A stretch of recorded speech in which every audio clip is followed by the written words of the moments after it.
Rusiyanın Alfa Sığorta şirkəti Azərbaycan Hava Yolları Qapalı Səhmdar Cəmiyyətinin Qazaxıstanın Aktau şəhəri yaxınlığında qəzaya uğramış Embraer 190 tipli sərnişin təyyarəsinə görə tam sığorta ödənişini həyata keçirib.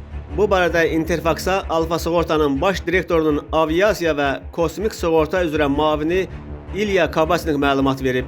Onun sözlərinə görə həm təyyarə, həm də daşıyıcının sərnişinlər qarşısında məsuliyyəti Alfa Sığortada sığortalanıb. Riskin əsas hissəsi Rusiya Milli Təkrar Sığorta şirkətinə təkrar sığortaya yönəldirib. Tam sığorta ödənişi fevralda həyata keçirilib. Bununla belə baş direktorun müavini kompensasiyanın məbləğini açıqlamayıb.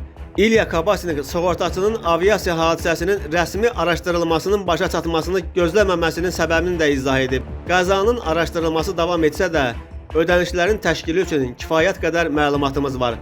Sığortaçı kimi bizim üçün təyyarənin məhv olması faktı vacibdir. Müharibə və terror riskləri də sığortalandığı üçün aviaşirkət istənilən halda kompensasiya alır deyə İlya Kabasnik qeyd edib. O bildirib ki, Azalın Bakı-Grozny reysi ilə bağlı sərnişin daşıma prosesi Azərbaycan və Rusiyanın iştirakçısı olduğu 1999-cu il Monreal Konvensiyası ilə tənzimlənir.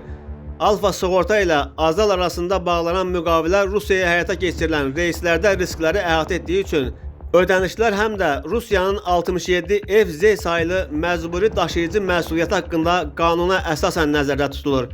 Bu qanuna görə həyat və sağlamlığa dəyən zərərə görə ödəniş məbləği 2 milyon rubl müəyyən edilib. Sərnişinlərə dəyən zərərin hesablanması və aviaşirkətin məsuliyyət sığortası çərçivəsində zərər çəkənlərə və onların qanuni nümayəndələrinə ödənişlərin Alfa Sığorta şirkət tərəfindən yanvar ayında başladığı və hazırda davam etdiyi bildirilib. Lazımi sənədlər təqdim edildikdən sonra ödənişlər tez bir zamanda həyata keçirilə bilər. Aviadaşıyıcının üçüncü şəxslər qarşısında məsuliyyət sığortası haqqında müqaviləyə gəlincə, İlya Kabasnik deyib ki, yerdə dəymiş zərərlə bağlı hər hansı iddia barədə məlumat yoxdur və bu gözlənilmir. Əgər belə iddialar yaranarsa, onlar aviaşirkətlə birlikdə müəyyən olunmuş qaydada həll ediləcək. Xatırladaq ki, Azala məxsus Bakı-Grozny aviareysini həyata keçirən sərnişin təyyarəsi dekabrın 25-də Qazaxıstanın Aktau şəhəri yaxınlığında qəzaya uğrayıb. Təyyarənin göyərtəsindəki 67 nəfərdən 38-i həlak olub, 29-u sağ qalıb.